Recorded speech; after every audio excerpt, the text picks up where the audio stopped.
right, you know, we're heading into the heart of summer.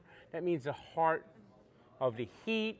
And you know, when it gets so hot, you need something to drink. You need to stay hydrated. And you know, Body Armor. I mean, I'm walking all the time. I need Body Armor to keep me hydrated. And there's no dyes in here. There's nothing artificial. It's all natural. You know, it's the best to keep you hydrated. Choose better. Choose Body Armor. And today we have a special guest, Ryan Blaney, you know, NASCAR champion. He's won the Cup Series, and you know a lot about Body Armor, don't you? I do. They've been great partners of mine for, gosh, it's been 8 years now. Yeah, so they're amazing people. I need a pouch like you got. Oh yeah, this helps. That helps you. You're walking there. Let's do it. Where are we going today? Oh, just a little walk around the neighborhood here. Frank walks, Frank walks. It's time for Frank walks. All right, we got Ryan Blaney, you know, 2023 Series champion. I mean, the pressure to win the Series championship, what's that like? To capture the NASCAR Cup now, it's called. It's, I mean, it's just like anything, right? It's when you, in a professional sport, it's hard to, how do you beat everybody else? You know, it's how do you outwork everybody? How do you outwit everybody? And we were lucky enough to do it a couple of years ago, and hopefully we can do it again. I mean, you got kind of a rivalry going with Joey Logano now. Joey Logano won it. Then you won it, and then he won it again. So hopefully, are you going to flip it back your way this year? We'll see. We'll see. If I do, I'm going to contribute it to this walk that we're doing here today. I'm going to shout you out if we win the championship. Because you know, I see that you're doing well. You've already won a big race this year. Yeah. And so the chase is coming up before you know it. Yeah, it'll be here soon. You know, we won Nashville earlier. That was nice to finally get in Virginia. A cool place to win at too, in Music City. And you know, we're coming here in a few weeks for the street race, which will be fun. But yeah, playoffs are coming, and you better be ready. Now, the street race in Chicago. I mean, what is that like? I mean, it's so different than every other event that's done. It is. You know, it's the, you know, we do a lot of the road courses, but Chicago is the only street race that we do. So we're running on the streets of Chicago, actually, kind of around the museum, right around the park area and the fountain. Well, I think what makes it the most difficult is it's so narrow. It's tight, you know, and the roads, we keep telling them to repave these roads. They won't do it for us. So we have to deal with that. Well, they pull out the cones to say they're going to pave them, but they don't pave them. Yeah, so we got to talk to somebody at City Ordnance, you know, to get these roads repaved, because it would really help me out. It helped my back out a lot than doing this, you know, for 100 laps and just getting beat up. So the challenge of a road race, I mean, that looks so much more complicated than the tracks and the... Yeah. And... It is a little bit more difficult, just because there's, you know, at our traditional oval, which I think oval is harder to transition to if you're just a road racer your whole life than oval to road racing. But for me, at least in my experiences, it's more difficult because, one, I didn't really grow up doing it, so I have to just learn it as I go. And two, there's a lot more corners. There's a lot of shifting involved. Braking zones are pretty big, and like I said, with the Chicago street course, the roads are narrow and tight, and there's walls everywhere. So little slips, you can end your day pretty early if you mess up. I mean, when I drive, and I don't drive that often. I just drive side streets, and I don't like going over 35. Right. We should recruit you for the Chicago race, though. I mean, we're going probably 150, 160 down the back straightaway, but. Some of the corners we're going pretty slow. They're tight, like 35 miles an hour. So those corners I might sub you in. Give me some pointers on those ones. Now, it gets hot in that car. Yeah. So, of course, Body Armor has been great to you. Yeah. Providing hydration. What is the biggest challenge of a long race when you're in that car for 4 or 5 hours? Yeah, so really whatever it is outside, add 30 on it. And that's what it is in the car. This thing's just trap heat.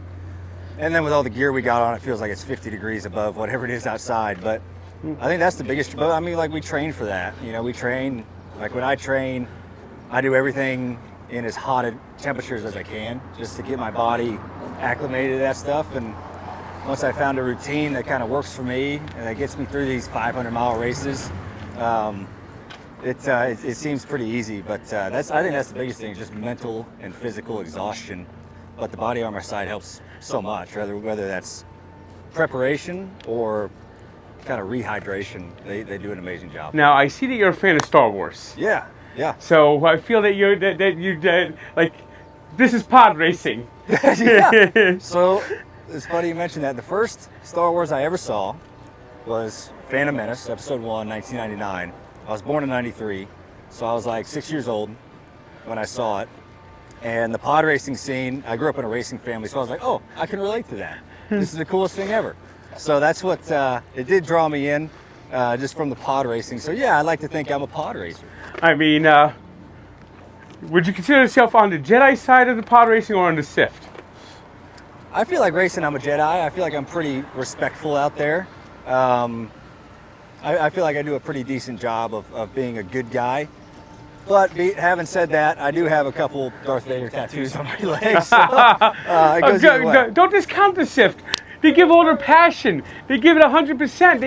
They don't just go, oh, okay, we're going to block this part off. It might take you to dark places. Sometimes you need to go to dark places. That's right. I think sometimes you do. You got to be able to tap into that every now and then. Are you a big Star Wars fan? Yes, I am. Yeah, what's your favorite one? Empire Strikes Back. See, I go back and forth on it because Phantom Menace is in my heart because it's the first one I saw, but the adult in me loves Empire. That's one of my favorite episodes of the whole series. Do you like the new ones? No. Yeah. No, it was a big miss. First off, killing off everybody was bad. Right. Secondly, somehow the Emperor returned. Has to be the worst line ever. I know. Somehow the Emperor returned. Well, gee, storytelling would say how he returned. Right, yeah, I know they never explained it. I know they did books and stuff to like fill in the gaps and the holes, but it was so rushed, so haphazard that they screwed everything up. I mean, Rey is okay, Finn was all right, Poe, they're good characters. It's just not flushed out properly. Yeah. But just killing everybody, Leia who floating through space. Right. I mean, so many just problems. And of course, the biggest problem I have is, okay, you won the war, you defeat the Empire, we're going to disband the army and just ignore the fact that all these children are being kidnapped by the First Order, and there's nothing we can do about it. Oh, they're filming a secret army? Well, gee, maybe if you stop the secret army, this doesn't happen. I mean, it just... I feel like they got to like episode 8 and 9, and they're like, oh shit, we have to figure out an ending for this. I think what happened was they made 7, was like, okay, nostalgia, okay, we're going to kill Han. Yeah, nostalgia. Then Ryan comes in there, and he, the director, and he says, I'm going to throw everything out the window. I'm going to make the most bizarre, off-the-wall, artsy Star Wars movie that everyone's going to hate. The critics love it, but everyone's going to hate. It's going to be garbage. And after that, they went, oh boy. And in 9, it was just like nostalgia. Bring that back, the Empire. Somehow he returned.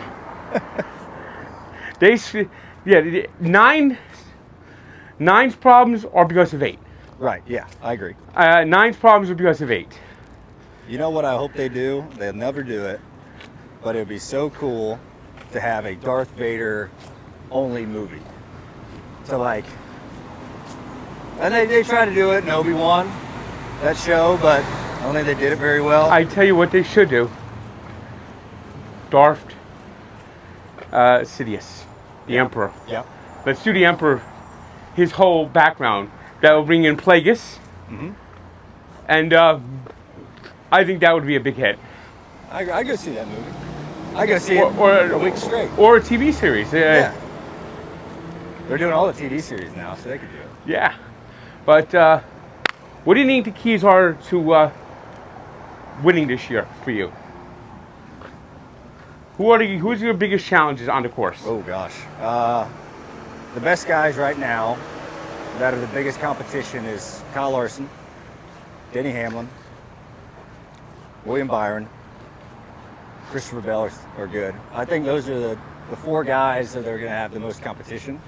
and are going to be the toughest ones to beat. So yeah, if we figure out a way to beat those guys, we'll be all right. Because I know it's a lot about how good your car is that year, how good everything's coming together, and how good you're feeling on the track. Yeah, everything has to be working, right? I mean, it's I got to be doing my job. The team has to be doing their job the best that we can, and I think we got everything sorted out right now. It's just hopefully we can keep it sorted out Well, by the time it comes down to crunch now, time. are there any charities you want to bring up, or? Yeah. It's called Ryan Blaney Family Foundation. It's been around since 2018. We work a lot with the Alzheimer's Association. My grandfather had Alzheimer's, and when he passed away and we wanted to start a foundation, we were like, all right, we want something that we had a personal tie with because we connect with everybody who went through this. And so we work a lot with them, and it's kind of morphed into also working with the Alzheimer's Association. We work a lot with UPMC up in Pittsburgh. They deal with a lot of concussions. Oh. We go through a lot of those concussions. So a lot of mental health, brain health is really what we focus on. So it's been a fun journey so far. We've helped a lot of people, and it's just continuing to grow. Yeah, I know somebody who's dealing with Alzheimer's right now, or someone whose family's dealing with it, I should say. Yeah. And it's hard, especially because, these are people who probably were like very smart and they feel their brain rotting, and Yeah. it's tough. Yeah, it's tough. So we do all we can, and we hope we can help one person at a time, one family at a time. That's a win, and we've been on the right track. So hopefully we can keep it going. Well, thanks for joining us. Thanks, good buddy. luck in Chicago, Thank you. and good luck the rest of the season. Let's continue to flip-flop with Joey Logano there. All right, we'll try.